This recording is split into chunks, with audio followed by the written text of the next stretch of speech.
Here we go. Look at it. Tortillas and Beast in a duos game right now. There's 12 teams, 24 people up. A full 12 teams. Tortillas has 1 kill. He's working on some loot here, but they do have a little bit of cash. About 7,600 between the two of them. Quick mass. Thank you, Greg. That's my co-host. Greg the Grim Reaper. Rocking a Car 98 here. And secondary, I don't know if he just switched that out just to take a peek there, but he's rocking a spotter scope, 2 flaming throwing knives. Dead silence as well. He has that self-res with 5 plates on him. No gas mask, though. It's a 4th circle coming in a minute and 26 seconds before it closes. It's coming their way. We'll take a look at it. Downtown going to be our main point of interest here. Most of downtown will be in, including Nakatomi Plaza, Greg. Oh, I love it, baby! Hospital. The majority of it will still stay in, and they are right on the perimeter currently. Looking at Beast here, running with 2 stuns. No secondary weapon currently. A trophy system, a frag grenade, and 3 plates.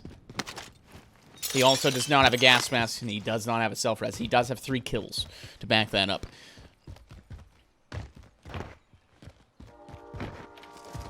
Looks like Hospital has been looted, but they're looking to pick up some scraps here. You can still hear some crates unopened.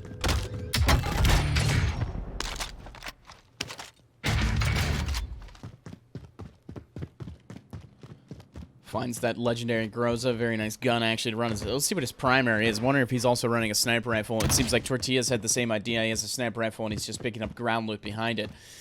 This actually would be a perfect weapon to run behind a sniper rifle. Yeah, I'd like that loadout a lot. That'd be really nice. Groza is very solid in that position there. Yeah, it's viable there. I've actually been waiting to build one for that exact purpose and try to give it a go and see if I like it or not, but I think it will fit nicely there. And there you go. Beast actually has a Krieg as his primary weapon, not a sniper rifle. And he will take the 2 AR path. But again, that Groza, I think it fits nicely into the SMG role, potentially, like we've seen with some ARs. And Groza, one of the last remaining that can really still potentially fold into that. Like I said, I like it more for a sniper rifle, not for your full-on run-and-gun method, but we'll see how Beast plays it. It looks like this team playing the perimeter. We see this a good bit in solos and duos. Teams playing just on the perimeter of circle, continuously just walking in with it. Nobody comes behind them. Nobody pushes in behind them. The biggest thing their biggest threat really is the gatekeep holding them out. As you see them start to shift towards their loadout. Tortillas is on the run. He's 100 meters away from Beast. He's got to do a little bit of work to catch up. But that circle did shift again as we look at the 5th one. 22 seconds away from it beginning to close. And remember, right at the beginning of the 5th, 15 seconds into that, you get the 2nd free loadout drop. And that has come down. But we look at the map now. Sniper rifle here. A little bit of Nakatomi still going to be in there. We'll see. Probably going to be folded down after the 6th, Greg. Oh, that's unfortunate. Still waiting for that day. We had one close to it, but not a complete end there. And look at this, Tortillas. I don't know if I love this play here at the late stages, especially in duos, solos. You see a lot of heartbeat sensors come out. Our team's in the safe zone. A lot more of a slower play. Settle down, sit down, find a nice spot to hold, and especially late game, especially downtown with some buildings. Tortillas just went with. Sniper rifle here. He dropped the car for Beast to pick up here, but he went with an overkill class. He's a kilo in a car now, so he's going to be fighting from range. There's not going to be any close range coming out of this team right now, especially if Beast ends up going with another Krieg type of weapon with a 3X on top of it. Let's see what he pulls here. Interesting choices here. He went with a Car 98 as well. He will keep Tortilla's Car 98. Interesting choice here, though. Very interesting. Sniper rifle here. Tortillas will not be ghosted. There was actually somebody on top of Nakatomi Plaza. Beast looked right at him, but looks away. But Beast is going to run the same set here. He will be ghosted, but he does have the Krieg with the 3X and the Car 98 in front of that. Tortillas, Car 98 with the Kilo with the VLK, 3X as well. So both opponents here on the ground right now. They need to get some height because they need to be fighting at range. They don't have any close range. No SMGs coming out from this team. They're going to be looking at range fights primarily. That's going to be their best bet. They need to get some height, though. And the 6th circle does appear. Nakatomi will be out, Greg. Man, bullshit. And we see Beast finally taking to the roof now. Got to be a little bit careful here. A few taller buildings, and a few will still remain in for a moment. As there was somebody on top of Nakatomi, too. He is behind the billboard. He will have some cover here. As Tortillas is still down on the ground. He got to the 2nd level of just on the balcony of this side building here, the TV building. TV station. Eyes on target. Cancel and that. they are finally picking up the pings on Nakatomi. Let's see if they can hit a shot with them falling off here. We got Derek, our on-field reporter, down there with Tortillas and Beast right now. We're going to get a few words from them. team's in the safe Derek, zone. what do you have for us? Oh, hey, Greg and Frank, how's it going? Beautiful, Derek. Oh, yeah, I'm good. I'm good, Derek. It's good to hear your voice. Likewise, Greg. Same to you, Frank. There are the shots coming off the top there as Beast does connect. Tortillas hits a body shot on him, and Beast will get the knock. He did get the knock. Tortillas will actually, no, it looked like it was going to go to him. It's not. Beast will get the kill. Will get his 4th kill there. And you heard some shots, yep, right on top of TV station. They were coming from on top of that roof or right, yep, on the other side, I was going to say. And Beast spots one now. Greg. Top 10-6, baby. Yeah, real quick here, just sneaking in. Beast and Tortillas said they're going for their together as a duos, their 10th career win here. All right, there you have it. 10th career dub between the duos here. Tortillas and Beast trying to, seems like they play together a good bit, trying to pull off the big dub with each other as duo partners. And see if they could pull it off. The circle has been very friendly to him in the last couple here, but look out. Tortillas just got domed from TV. He's climbing up that ladder, and right on the ground level near Black Eye Joker 27 drops Tortillas, and just like that, the game has turned a bit. Beast now is going to have to do it by himself. He's got 5 kills. He was leading in kills for his team. Now let's see if he can lead him to victory. There's one on the far roof to the right. I don't know if he saw that or not. He's got to watch his head. It might be visible from this location, but right down to his, and say 150 on his top marker here. He should focus up on the game and not who's spectating him right now as he does flick off. I think that was meant for Black Eye Joker, who took out his teammate, who was thirsty, but he needs to focus up. Shots down to the right here. Does have a sniper shot at somebody out front here. Multiple buildings, they're all low. He does connect. Nice shot. Picks up his 6th kill. Now 5 teams of 6 people. Only one full team of 2. As he controls one of the best buildings basically still in play with the 7th circle about ready to close. Shots fired on the outside of gas. He tried to get involved there, but somebody else dealt with him. It's a 2v1v1v1 situation. 4 teams of 5 people. Circle friendly again for Beast here. He doesn't have a gas mask, though, but it will shift in his favor. He has some time to hang out and see if he can pick somebody up on the rotation. I don't know if this is the route I'd be looking, though. He might want to look the other way, but shots traded on the other side of this building. Yeah, I think they're going to be coming out into the street on his right.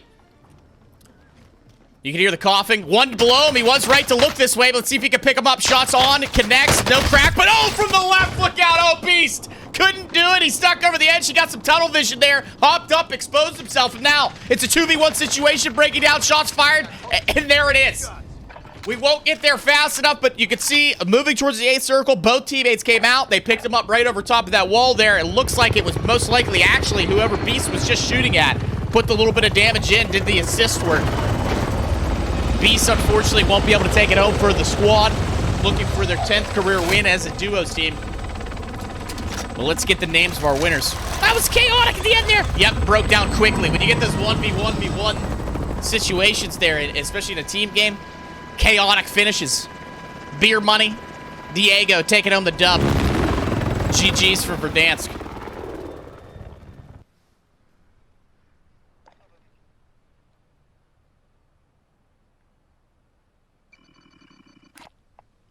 Nobody in the PES game.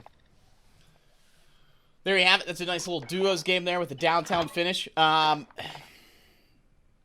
don't, slight breakdown here, but I don't love the idea of not going ghost. It would be fine to me if it was a solos game or a duos game. Those situations I think you need ghost on at the late stages of the game. Trios and quads a little bit different. You know, one of your teammates doesn't get ghost on. Somebody pulls out a heartbeat sensor, is like, hey, there's one guy in front of us. They push into a team of 4. It might work out in your benefit. With the duos and solos, it's a lot more slower paced. I don't want to say campier because it sounds always like a negative term, but it is a bit campier. I don't mean that negatively. It's just slower paced. You see usually that perimeter play working the circle in from the outside in instead of, you know, taking up maybe a mid spot. Some teams still do obviously do that as well. They'll hold up middle circle, but we see that a lot of the time. And mostly those are the teams that maybe not be going after the recons, maybe got a rough start, or maybe landed outside of the first circle shift and just working their way in, but they play that perimeter game and they're okay with staying out there. It's a risky game to play, but if you're playing that deep on the gas line, you're not pushing the circle, you're pushing with the red zone, basically. You're pushing with gas. So you don't get gate kept as much just because most are waiting for that push to happen. But Nonetheless, that breakdown at the end of the game there, Tortillas doesn't get ghost on you. Wonder if he got picked up on that or if he was just climbing up the ladder. Might have just been some COD timing. It looked like opponent crossing the street. Joker just saw him climbing up to get an easy kill there. Beast tries to hold out. He does a decent job of it, but you got to realize, especially in those stages, when you're looking at a 2v1v1v1, there's 3 solos, so 2 solos other than yourself and a full team of 2. You want some fighting to occur. You want to just kind of, you don't want to be the main attraction. You just want to pick up some stuff, pick up a couple of extra shots at the end. You know how he fired some shots off for the gentleman or lady that died in the gas right on the edge right before that next circle showed up, the 8th in the shift. Once you see that 8th circle, that hard shift, you got to make up your mind on how you want to play it. I like the idea of staying on top of that roof. I think if that game ended before, he would have been out of the circle. The gas mask wouldn't have been a factor. He wouldn't have needed it. And I think if he just holds that edge instead of trying to get into the fights on the back end as the circle's collapsing on him, move to that edge. Don't jump up, obviously, because, again, it's chaotic in those situations. The 8th circle, everyone's going to be rushing. It's a team game. The solos are a little bit nervous. They're trying to clutch for their teammates. A little bit different than playing solos. At this point, you know, people are playing duos. They don't expect to be in the situation where, oh, I got a little bit more added pressure. I got to clutch up for my team. So you see that push coming. It was heavy, fast, and everybody's just shooting at everyone. I think if Beast stays steady and stays up on that roof and just takes the shots he can without exposing himself too much, if you saw where that fight ended, he has a prime time opportunity to get both of them there. If he lets that unfold and they hop over the wall, he looks over the edge, they're engaged with that last opponent that he was actually shooting at. If he doesn't shoot that opponent too, he's probably better plated. He might get engaged in that fight. Maybe he gets a knock, but he at least does a little bit more damage to those two.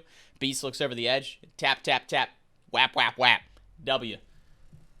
Dub City.